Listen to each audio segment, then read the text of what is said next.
Sir నమస్తే sir. నమస్తే నరేష్ గారు. రాంప్రసాద్ గారు, కొత్త సంవత్సరం వచ్చేసింది. మరి ఈ కొత్త సంవత్సరంలో ఎటువంటి ఫైనాన్షియల్ రెజల్యూషన్స్ని తీసుకోవాలి అంటారు? ఎటువంటి బెటర్మెంట్స్ గురించి ఆలోచించాలంటారు? ఎటువంటి డెవలప్మెంట్స్ గురించి మనం కొంత దృష్టి సారించాలి అంటారు? ఈ ఫైనాన్షియల్ ప్లానింగ్కి సంబంధించి, ఫినాన్షియల్ మేనేజ్మెంట్కి సంబంధించి. Finance is part of our life కదండి. Yes. ప్రత్యేకించి న్యూ ఇయర్కి అంటూ ఏమి ఉండదు, Yes. ఉండకూడదు కూడా.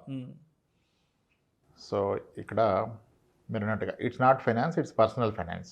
ఫైనాన్స్ గురించి నేనేం చెప్పలేను, కానీ పర్సనల్ ఫైనాన్స్ గురించి.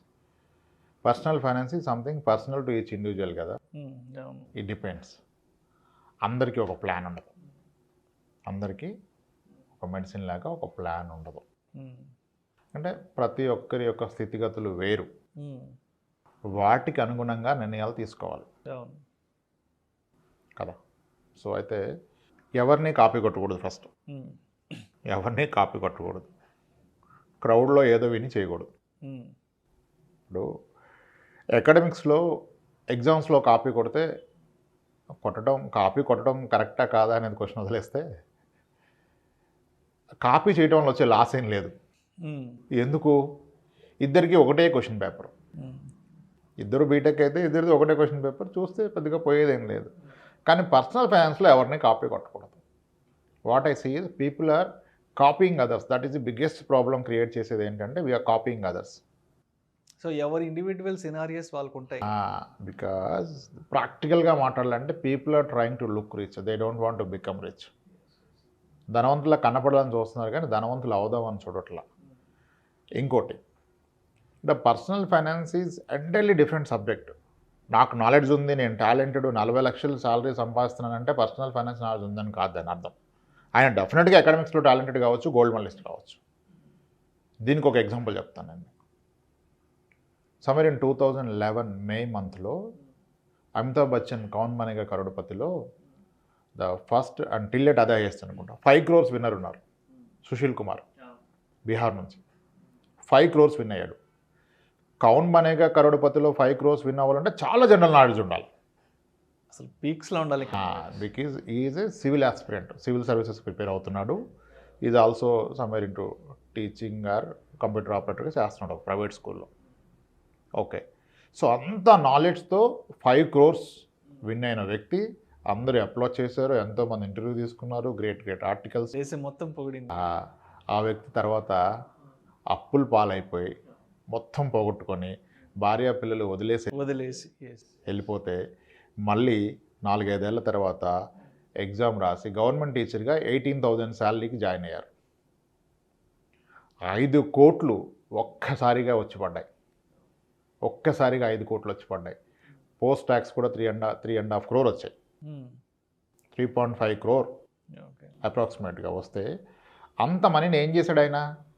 మరి చాలా నాలెడ్జబుల్ కదా, ఆ నాలెడ్జ్ లేకపోతే గవర్నమెంట్ కరోడ్పతిలో రాదు కదా. ఆయన నాలెడ్జ్ వేరు, ఫైనాన్షియల్ నాలెడ్జ్ వేరు. మీ జనరల్ నాలెడ్జ్ వేరు, ఫైనాన్స్ మీద ఉన్న నాలెడ్జ్ వేరు. ఇట్స్ ఆల్ మీ ఫ్యూచరు, డబ్బుకి, మీ మనీకి మీకున్న రిలేషన్ డిసైడ్ చేస్తుంది. How better you are treating your money. ఆయన ఏం చేశాడంటే, ఎవ్వరూ కావాలని తప్పు చేయరు. 5 కోట్లు వచ్చాక ఆయన ఒక సెలబ్రిటీ అయిపోయాడు. ఢిల్లీలో ఏదో క్యాబ్స్ బిజినెస్ స్టార్ట్ చేశారు, చారిటీలు ఇచ్చారు, చాలా ఈవెంట్స్ అటెండ్ అయ్యారు. విపరీతమైన చెడు అలవాట్లకైనా అలవాటు పడిపోయారు. బాలీవుడ్కి వెళ్ళారు ఏదో చేద్దామని, సీరియల్స్ తీశారు, డైరెక్టర్గా ట్రై చేశారు. ఆఖరికి ఏమయ్యారు? మళ్ళీ రోడ్డు మీదకి వచ్చేసి మళ్ళీ కాంపిటేటివ్ ఎగ్జామ్స్ రాసి అట్ లాస్ట్ గవర్నమెంట్ టీచర్గా 18,000తో మళ్ళీ తిరిగి తన కెరీర్ స్టార్ట్ చేశాడు ఆయన, సుశీల్ కుమార్. అంటే it's not that how much money you have అనేది కాదు డిసైడ్ చేస్తే, how better you manage your money. So మీరు చూస్తే చాలామంది లాటరీ విన్ అయిన వాళ్ళు మళ్ళీ మొదటికి వచ్చేస్తారు, కొద్ది కాలంలోనే వచ్చేస్తారు. అవును, ఆ డబ్బుని ఎవరు నిలబెట్టుకోరు. అంటే లాటరీ వచ్చిన రోజు ఏదో ఆ రోజు ఏదో పెద్ద సెలబ్రిటీ లాగా ఫీల్ అయిపోతారు. 2-3 ఏళ్ళ తర్వాత చూస్తే మళ్ళీ సేమ్ పొజిషన్లో ఉంటారు.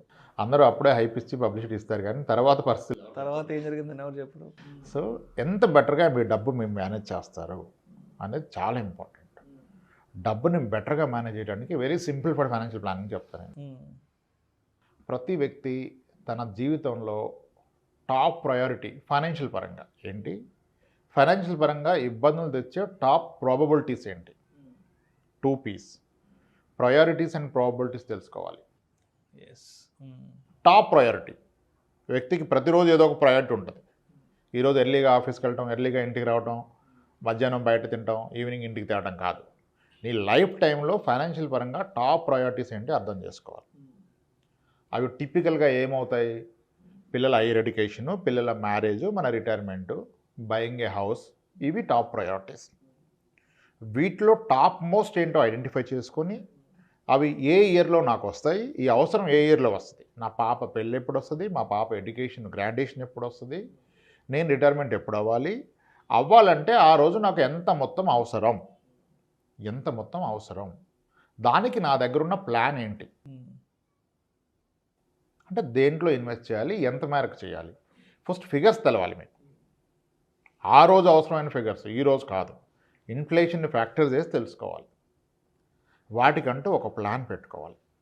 ఫస్ట్ ముందుగా ఈ ఇయర్కి ఉండకూడదు ప్లాన్.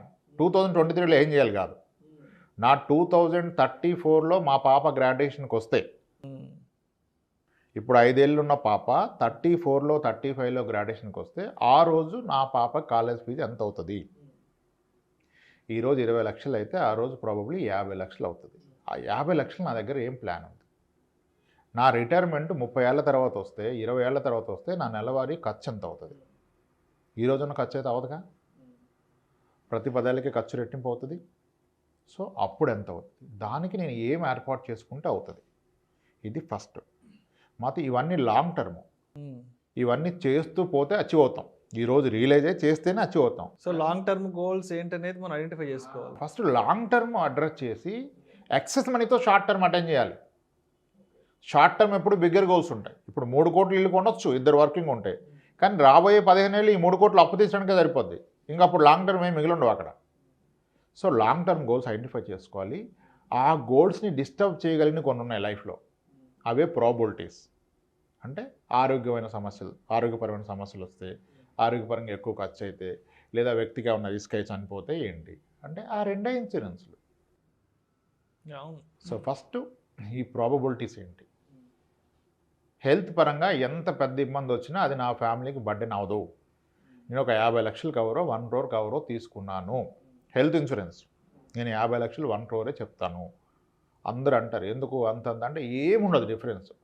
ఒక 5 లక్షల హెల్త్ ఇన్సూరెన్స్ పాలసీకి 1 crore హెల్త్ ఇన్సూరెన్స్ పాలసీకి మా అంటే 15,000 డిఫరెన్స్ ఉంటుందండి ప్రీమియం పర్ ఇయర్. 30 ఏళ్ళ వయసులోపు ఉన్న ఫ్యామిలీలో ఈ 15,000 అంత మొత్తం నేను కట్టను, నాకు 5 చాలంటే మరి ఈ 15,000 కట్టడానికి వెనక ముందు ఆడే వ్యక్తికి రేపు ఒకవేళ క్లెయిమ్ 20 లక్షలు వస్తే ఎలా కడతాడు? 15,000 కట్టే స్తోమత లేని వ్యక్తి 5 లక్షల పాలసీ తీసుకుంటే రేపు పొరపాటున 15 లక్షలు ఖర్చు వస్తే ఎలా కడతాడు? హెల్త్ ఇన్సూరెన్స్కి ఇంత ఆలోచిస్తారే, ఒక నెలకు ఒక 1,000-2,000 ఎక్స్ట్రా కట్టడానికి, మరి వేరే ఎక్కడ ఖర్చులు ఆలోచించను అంతగా. ఇన్సూరెన్స్ అంటేనే రకరకాల లెక్కలు వేసుకుంటాం ఇంట్లో కూర్చొని. సో ఫస్ట్ సరిపడా హెల్త్ ఇన్సూరెన్స్ ఖచ్చితంగా తీసుకోవాలండి. 5-10 సరిపోదు. ఒకప్పుడు నీ రీప్లేస్మెంట్ 60,000 ఉండేది సరిగా 10 ఏళ్ల క్రితం. ఈరోజు నీ రీప్లేస్మెంట్ 3 లక్షలు పైగా పోయింది. అంటే ఇంకో 10 ఏళ్లలో నీ రీప్లేస్మెంట్ 6 లక్షలు అవుతుంది. 20 ఏళ్ళకి 12-15 లక్షలు అవుతుంది. ఇప్పుడు 5 లక్షల పాలసీ తీసుకున్నకి ఏ ప్రాబ్లం రాలే, హ్యాపీగా సాఫీగా నడిచిపోతుంది లైఫ్. అలాగే ఉంచుకున్నాడు, వాడిందో లేదో కడుతున్నానని. రేపు పొరపాటున ప్రాబ్లం వచ్చి 15 లక్షలు అయితే మీ దగ్గర ఉంది 5 కదా, 10 లక్షలు అప్పు చేయాలి కదా. దాని బదులు ఇప్పుడే దీన్ని పెంచుకోండి. న్యూ ఇయర్లో చేయాల్సింది కూర్చొని మీకు సరిపడా హెల్త్ ఇన్సూరెన్స్ ఉందా లేదా. హెల్త్ ఇన్సూరెన్స్ ఉండడం గొప్ప కాదు, సరిపడా ఉండడం గొప్ప. మీకు 5-10 లక్షలు ఉంటే దాన్ని 50 లక్షలు 1 crore చేసుకోండి. అదేమీ కాస్ట్లీ అఫేర్ కాదు. ఉన్న కంపెనీలోనే పెంచుకోండి. సూపర్ టాప్ అప్ప లేకపోతే దీన్ని ఇంక్రీజ్ చేస్తారు. అది ఫస్ట్. నెక్స్ట్ ఇందాక మనం డిస్కస్ చేసినట్టుగా టర్మ్ ఇన్సూరెన్స్ తీసుకోండి అడిక్వేట్గా. మీ అన్ని గోల్స్ రాసుకున్నప్పుడు అన్నిటికి కలిపి 4 కోట్లు అవసరం అనుకోండి. సో ఇప్పుడు 15 ఏళ్ళ తర్వాత 4 కోట్లు అంటే ఈరోజు అన్నిటికి కలిపి ₹1 ఉంటే చాలు. ఆ ₹1 టర్మ్ ఇన్సూరెన్స్ తీసుకోండి, రేపు మీకు ఏమైనా ₹1 వచ్చేస్తుంది కదా. సో అలా మీ దీర్ఘకాలిక అవసరాలను గుర్తించి వాటికి ఎంత కావాలి, దేని ద్వారా పెడుతున్నాను, దెన్ ఇది.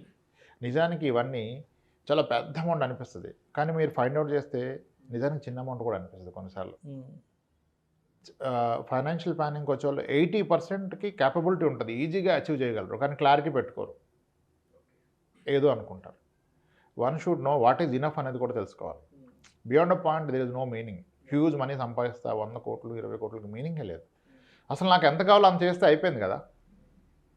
ఎంత కావాలో అంత చేసుకోండి. What is needed, what is enough అనేది తెలవాలి. అది తెలిసినప్పుడు పెద్దగా టెన్షన్ ఉండదు. అది తెలవనప్పుడు ఇంకా ఉరుకుతున్నారు. నేను పర్సనల్గా చెప్పాలంటే no one should die rich అండి. ధనవంతులకు చనిపోవాల్సిన అవసరం లేదు. కంఫర్టబుల్ లైఫ్ బ్రతికిస్తే చాలు. దానికి ఎంత కావాలో అంత కూడబెడితే చాలు. తరాలకు కూడబెట్టాల్సిన అవసరం లేదు. పిల్లలకి మంచి భవిష్యత్తుని ఇచ్చేసి ఒక ఎడ్యుకేషన్ వాళ్ళు స్వశక్తిగా బ్రతకగలిగేది చేసి మనం స్వశక్తిగా బ్రతకగలం, ఎవరి మీద ఆధారపడకుండా నా 80 ఏళ్ళ జీవితం 85 ఏళ్ళ జీవితం అని ప్లాన్ చేసుకొని దానికి ఎంత కావాలో అంత కూడబెడితే చాలండి ఫైనాన్షియల్ ప్లానింగ్. దీన్ని కాంప్లికేట్ చేయొద్దు. People are more interested in making more money. అంటే ఎక్కువ రిటర్న్ రావాలి, క్విక్ రిటర్న్ కావాలి. ఎక్కడైతే మీరు క్విక్ రిటర్న్ వస్తుంది అంటారో అక్కడ క్విక్ లాస్ కూడా వస్తుంది. ఒక కాయిన్కి 2 సైడ్స్ లాగా ఇమ్మీడియట్గా పెరిగేది తగ్గేది అలాగే ఉంటాయి. ఫస్ట్ అది అర్థం చేసుకోవాలి. మీ ఇన్వెస్ట్మెంట్ అనేది మీ నిద్రని చెడగొట్టేలాగా ఉంటే అది ఇన్వెస్ట్మెంటే కాదు. చాలామంది చాలా గొప్ప గొప్ప ఇన్వెస్ట్మెంట్లు చేసి డిఫరెంట్ ట్రై చేసి క్రిప్టోలో పెట్టి ఓవర్ నైట్ అయిపోదు అనుకుంటారా? ఓవర్ నైట్ డబ్బులు రావు వాళ్ళకి. ఓవర్ నైట్ జబ్బులే వస్తున్నాయి. మీరు విపరీతమైన ప్రెజర్ తీసుకొని టెన్షన్ తీసుకొని పెట్టేసి తెల్లవారి లోపల నా ఇన్వెస్ట్మెంట్ ఏమైంది, తగ్గుద్దా పెరుగుద్దా అంటే ఆ ఇన్వెస్ట్మెంట్ ఏమైనా అవ్వకపోయినా ఈరోజు జబ్బులు వస్తాయి. ఆ జబ్బులు వస్తే ఆ ఇన్వెస్ట్మెంట్ వచ్చిందా కూడా ఉంటారు. వీళ్ళు నిద్రలేచే లోపల ఏ కార్డియాలజీ ఇంపాక్ట్ తగులుకుంటుంది. చెడగొట్టే ఇన్వెస్ట్మెంట్ ఏది వద్దు. ఓకే, కరెక్ట్గా ఫిగర్స్ ఐడెంటిఫై చేయండి. దీనికి ఇంత కావాలి, ఈ ఇయర్లో కావాలి, నాకున్న ఆస్తులు ఏంటి.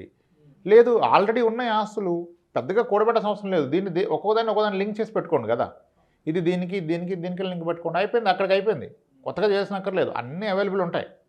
ప్లేట్లో పెట్టుకోరు అంతే. కానీ ఏం లేదని ఖాళీ ప్లేట్ పెట్టుకుని కూర్చున్నారు. పక్కన ఉన్న తీసి పెట్టుకుంటే అయిపోద్ది. వెరీ సింపుల్ అండి. కాంప్లెక్స్ చేయొద్దు అస్సలు. Financial planning has to be very simple. రోజు చూసి రివ్యూ చేసేది అవ్వదు ప్లాన్.